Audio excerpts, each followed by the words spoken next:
Hello everyone. আজকে আমার home base cloud kitchen the Kachori হ্যাভেনের ডে 4। তো আজ সকাল সকালই ভাই উঠে অফিস যাওয়ার আগে ফ্রেশ হয়েই আমাকে হেল্প করতে বসে গেছিল। আহ, তো যাই হোক, মেন কথায় আসি। আজ আমি বলেছিলাম তোমাদের সাথে শেয়ার করব যে আমার ডকুমেন্টস করতে কত কি খরচা পড়েছে। তো আমার ফাসাই এর লাইসেন্সে প্রায় 1199 খরচ পড়েছে।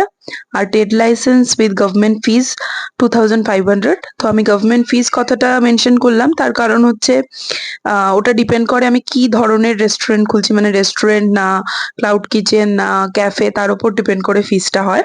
তো আমার সেটাতে 2500 লেগেছে, মানে অল টোটাল ওই 3700 মতন লেগেছে। এবং এটা ছাড়াও জোম্যাটো অনবোর্ডিং এরও একটা খরচ রয়েছে।